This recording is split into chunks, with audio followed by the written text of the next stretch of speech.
You just heard the pitch from founder and CEO Heather Marie for the company called Shoppable. So it enables universal checkout from magazine sites and blogs. Our panel today, we are going to start all the way down. Tyler Newton is with us from Catalyst Investors, Deborah Farrington from Starvest, and Luke Williams, NYU Professor of Innovation. Tyler, I'm going to start with you. What did you think of the pitch? I thought it sounded good. I was curious. You have it's kind of a chicken and egg, whether you have to sign up retailers on one side, publishers on the other. How do you get them both signed up with in the right numbers? Yeah, it's the traditional marketplace problem. So for us, we actually worked really closely with our first launch partner, and they actually helped us kind of bring on their name recognition, helped us bring on our first several retailers, and then those retailers in turn also brought in other retailers from their network. So it started a network effect very early on. Deborah, what was your take? I really like the site. I think the idea of the universal shopping cart is very good, but you're not the only one. You've got a huge array of products, but you're not the only one. How do you keep the customers coming back? Yeah, it's true. We were the first ones that created universal checkout about 4 years ago, but there are a few others that are in the marketplace now, and I think it's important to always be innovating, and what publishers want out there today is different than what they wanted 3 years ago, and what they're going to want in a year is going to be different too, and also the technology is always changing. So for us, we just try to always be using the best technology that's out there and looking for ways that we can scale the business and grow unrelated to all the competition out there.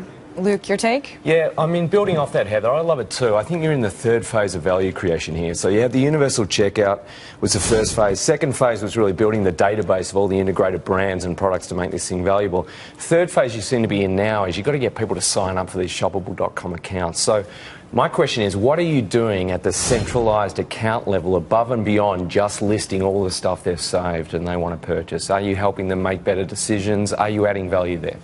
To the users, adding value to the users.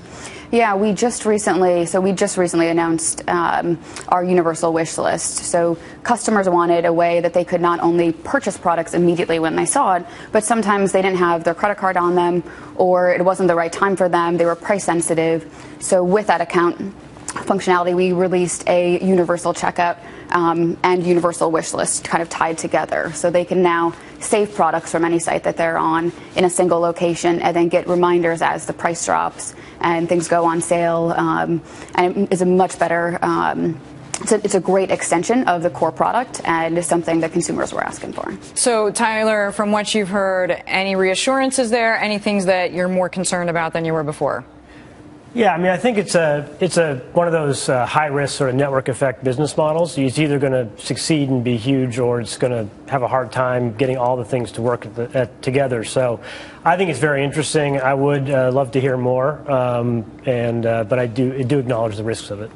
So, Deborah, do you agree it's either going to be a home run or have a very tough sledding experience? I think it could be somewhere in the middle, too, which is where you don't want to be.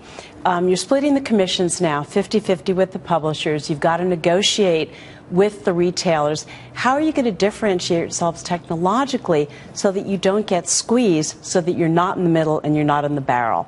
How are you going to keep really outstanding service, et cetera?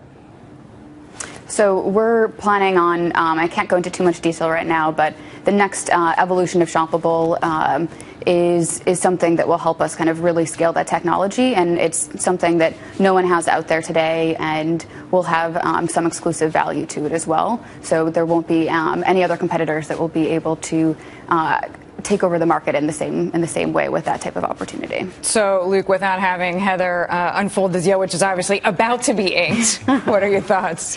To me, it's like, you're struggling around a shop, you got all these clothes or whatever, and somebody comes up to you and says, "Would you like to start a room for you, sir? A dressing room." But you get in the dressing room, you still got to make the decision. So I think Shoppable, if you're helping me kind of decide between these things and making a decision, that's a big value add.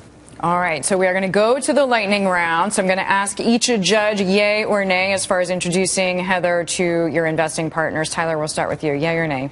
I'd give it a yay. Okay, Deborah? I would too. I'd give it a yay. I would too. Yes for me. All right, 3 yeses in a row. Well done. Very well pitched. Thank you very much to our judges. As I mentioned, Tyler Newton and Deborah Farrington, Luke Williams, and to our entrepreneur, founder of Shoppable, Heather Marie. We are back in just a minute.